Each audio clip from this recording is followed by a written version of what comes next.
everyone, welcome back to the Cozy Corner. My name is Leigh and this is my library, so grab a mug of something yummy and settle in for some talk of books.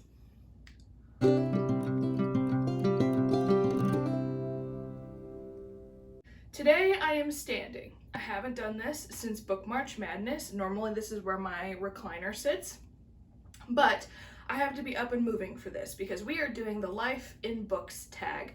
I haven't done a book tag in a long time, and I think originally I had this book tag scheduled for February, which is when my birthday is, but February has come and gone a long time ago. And you know, we can celebrate life without it being anyone's birthday. Although I'm sure it is someone's birthday. If it's your birthday, happy birthday. Here, this is for you. Except it's about me. This tag comes from, I found it from the Boston Book Reader. I believe they were the ones who created it. If I'm incorrect, then please correct me. But all of their information to their book blog will be in the description. They're really awesome. They have a lot of cool stuff and book reviews and challenges and that kind of thing, so go check them out. But I thought this was really interesting. I'm thinking probably going to be a fairly short one. There's only, I think, eight or nine questions or prompts for this tag. So without further ado, let's do the Life in Books tag. Okay, so the first prompt for this tag is to find a book for each of your initials. And my full name is Leigh Ellen Carson, so I need a book that starts with L, a book that starts with E, and a book that starts with C. Oh, that might be tough. Okay, let's do some scanning. I'm gonna start over here. Oh, how do we feel about thes? Do I not have any L's? How is that possible? Okay. Oh, I didn't want to do this one. Let's do that one instead. Use a book I actually like. Oh, why not? Let's do a favorite. Okay, I found my initials. So for L, we have Love Does by Bob Goff. Basically, it's a bunch of stories from people he has met demonstrating love in action. It's not just words or quality time, but demonstrating your love for other people. And Bob Goff himself is an exceptional individual. In the back of his book, he even has a way to contact him to talk and have a chat with him. But one of the reasons why I love this book is because the foreword in this book is written by Donald Miller, and Donald Miller wrote one of my favorite memoirs of all time. Sorry, this book is dusty because I haven't read it in a while and I'm breathing it in. Donald Miller wrote A Million Miles in a Thousand Years, which is one of my favorite memoirs of all time. So I really love this book. I used it as a Bible study, I think, a few times, but it's just a great sort of slice of life and the power that actions can have in this world. So really great. I would recommend this for everybody to read, whether you're a Christian or not. It's just some great life lessons. And then for E, I decided to forego the because when I organize my library, I always put comma the at the end of the title and organize by the first word that doesn't have an article in front of it. So I picked The Eternity Code, which is book number 3 of the Artemis Fowl series. This is, I think, probably high up there as one of my favorites in the entire series. This is really great. It follows the story of Artemis as he has experimented illegally with fairy tech and created, I would probably consider to be the first Amazon Alexa. Basically, there's this Chicago businessman whose name is John Spiro who discovers this and wants to buy it from Artemis. Things go sour at the business deal and he ends up stealing it from Artemis. And then, of course, the fairy people who are already irritated with Artemis because of the first 2 books discover that he has invented this piece of technology using fairy tech. And it's a whole 3-way of drama and hilarity. It's so good. You get a really cute glimpse into the life of Mulch Diggums, who's one of my favorite characters. Please do not judge the series based on the Disney Plus movie. The Disney Plus movie is awful. Read the books. They're so much better and so much more worth your time. End of soapbox. And then for C, which is my last name, the book jacket is missing because it had water damage, unfortunately, but it is the 3rd installment of the 100 Cupboard series, The Chestnut King, again with the article. I don't have too many that start with C or E, but The Chestnut King is really great. I actually, to be honest, don't remember a whole lot of what happens in here, but this is late middle grade, early YA fantasy, and it follows the story of Henry, whose parents are missing, or I think his mom is actually dead, if I'm remembering correctly. That could be an incorrect detail.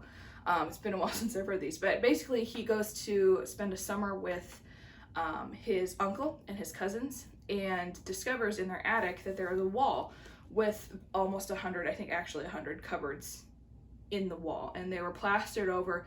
But the longer Henry is in the house, the more they start to reveal themselves, and he discovers that if you open these cupboards, it's a portal to another world. So there's 100 different realities in and other worlds in those cupboards, and through that, Henry discovers that his family is much more tied with the war that is happening behind the cupboards than he realized. And so this is the final installment. I won't tell you who the Chestnut King is because it's a little bit of a spoiler, but it's 100 Cupboards, Dandelion Fire, and Chestnut King. And for a long time, I have been wanting to reread this series because I lost Dandelion Fire at a drive-in movie theater once, and I've never gotten over that. I haven't replaced it yet, but I really want to. So hopefully I'll read these at some point next year. I would really love to do that, but we'll see. But this is a great series. If you love middle grade, if you want to get into some lighter YA fantasy, I would heartily recommend. N.D. Wilson, I think, does such a great job of combining real life and fantasy. It's a perfect cocktail. Okay, the next prompt is to count my age along the bookshelves and to find the book that lands on. I'm going to skip my favorite shelf because I talk about them too much. And so I'm going to start on my top shelf here. I am 27 years old, so I'm just going to count to 27 and see what book that is. 16, 17... 18, 19, 20, 22, 23, 24, 25, 26. I did get to Heartless by Marissa Meyer. This book is so good. It was the inspiration for my Halloween costume last year. Look at this naked cover. Look how gorgeous that is. It is so beautiful. And on the back is a jester's hat. Oh, this book is so good. And I actually did not read the bio for this, or the summary for this. Did not know it was a Queen of Hearts retelling. It was so good. I loved this book so much. So this follows the story of Kath, who has an arranged engagement with the King of Hearts. And throughout this story, there are references to places in Alice in Wonderland before Alice gets here. And Kath doesn't want to get married to the king because the king is old and a little bit too milady for her taste. But she falls in love with Jest, I believe his name is, who is the court jester. And through a series of events, things take a spiral, and you get the backstory as to how Kath became the Queen of Hearts. The Mad Hatter in here also has a love interest with Jest, so there's a little bit of inclusive love triangle, if you will. And I think you get a little bit of reference to Alice in here and the role that she played. So if you really like Alice in Wonderland and are looking for sort of a YA fantasy romance spin on that, this would be the perfect book. It's so aesthetic. I love it so much, and I think the backstory of who she is incredible. The next prompt is a book set in your city or country. I live in a very small town. Unfortunately, I don't think that many books have been written about the town that I live in. In fact, I would probably say none. I did think maybe to widen it to Iowa. Where did I put it? Oh, it's over here. So I mentioned before that one of my favorite series is The Tiger's Curse by Colleen Houck, and her second trilogy, which it has nothing to do with the first quartet, is called the Reawakened trilogy, and her first series is about Hindu culture, Indian culture, and then her second one is about Egyptian culture. And Lily, or Lilith, Liliana I think is her full name, but Lily is her regular name that she uses in this series. Her grandma lives in Iowa, and she spends a lot of time with her grandma in these books. So Iowa is mentioned, at least, which is great. This series is really great. I will say I don't love this one as much as The Tiger's Curse, because this one became a little convoluted, but Lily is sort of like, not like other girls, but not as obnoxious as that trope tends to be. But she goes to the Natural History Museum in New York City, where she lives, and discovers an unopened Egyptian exhibit, and accidentally discovers an Egyptian, or a mummy that has come back to life. And it ended up being a prince who has two other friends, and they're from different families, but they're best friends, who have all been cursed in order to save their kingdom from the villain in this story. And so Lily embarks on a journey to save them from the curse and to defeat the villain. And she does fall in love with Eoin, which is sort of her main love interest. But along the way, she actually sparks up relationships with the two other friends, Aston and Amos. And those boys are good friends, and they realize that Lily is the key to unlocking this curse. The series is still good, so if you like Colleen Houck and you like Egyptian culture and gods and goddesses and that kind of thing, I would recommend this series. Next is a book set in a place that I would love to travel to. Ooh, that's easy, because the amount of books I read having to do with France the past year, oh my gosh. But one of my favorite books about France that I read last year, 2020, was The Queen of the Night by Alexander Chee. It is a historical fiction book written about an opera singer. Another Lily, her name is Liliette Bernay, and this is post-revolution France, and about the time that Germany begins to invade France while it's still in the middle of political turmoil. But Liliette is wanting to become an opera singer, and it's about her discovery as someone who is capable of singing and has a beautiful voice. She is a rare voice type, I think called the nightingale. I think where it's a voice type that doesn't last very long, but it's beautiful and can hit very beautiful high notes and do lots of runs and that kind of thing. So she's sought after by a lot of people, but her road to getting there is very tumultuous. She's broke, she becomes a prostitute, has to become a spy, and falls in love with a guy, which doesn't end up very well. And then obviously about her rise to fame and becoming famous as an opera singer. It is fiction, but there's a lot of rich history in here. And this really was the first book where, in a while, that I had read where the ending was not happy. I won't tell you too much about how it ends, but it was a great ending, but it was not a happy ending, which, you know, is just that era of France. Not a lot of things ended happily, but this story is so good. It does take quite a while to get through. I think there's over 550 pages in here, so it is a bit of an effort, but it's so good. I would recommend this to anybody who loves France and historical fiction. I've always wanted to go to France. It's a place full of rich history. I'm obsessed with catacombs. It's such a great story that I think everyone should read. Okay, so we're halfway through. I had to take a little break because it's very hot in this room. It's the middle of June and it's 90 degrees outside. So we gotta take a little break and now we'll finish. Okay, the next prompt is a book that is your favorite color. My favorite color is green. Can you tell? So let's find a book that's my favorite shade of green. Let's do this one. Okay, so I picked Why Grizzly Bears Should Wear Underpants by The Oatmeal. It is another of his just comic compilations. These are so great. This is probably my favorite one out of his series. He has a couple others, 5 Good Reasons to Punch a Dolphin in the Mouth, Why My Cat is Plotting to Kill Me. They're really good. The Oatmeal is great. I discovered them in high school and it's my favorite, but I picked this because my favorite green is forest green. And where do bears love the forest? And there's a beautiful depiction of the forest and a bear in his underwear. This is so good. He's just got some great satirical stuff. One of my favorites in here is his microwaving butter one, and about the timing of microwaving butter. It's so good. There's also one about sriracha in here, which is good. He does a lot of like grammar stuff, which I thought was funny about the English language. So I would recommend it. I love The Oatmeal, just all of his stuff. It's so good. Exploding Kittens, the NSFW one. It's so good.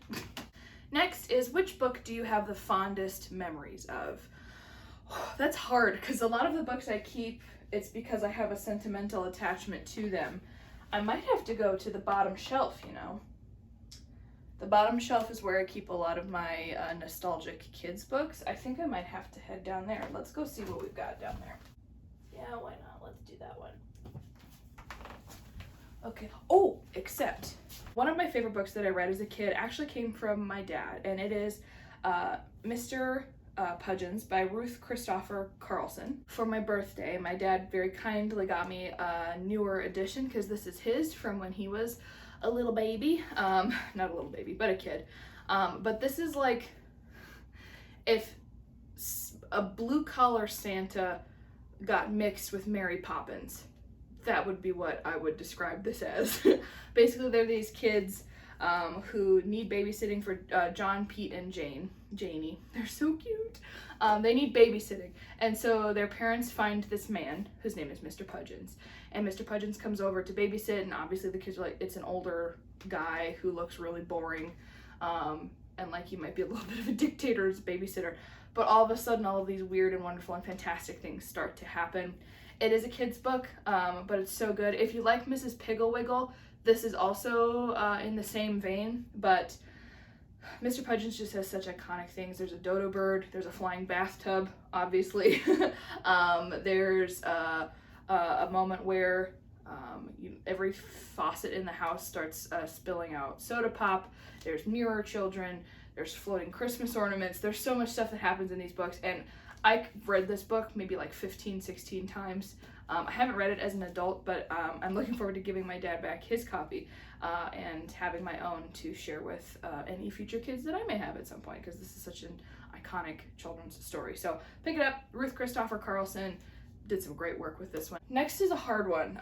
Which book did I have the most difficulty reading? And I currently am reading one where I'm struggling to even get into it. But I made the commitment, I opened the book, so I'm gonna finish it. But what is one that I struggled with in the past? Oh, the problem is that I don't keep books that I don't really like.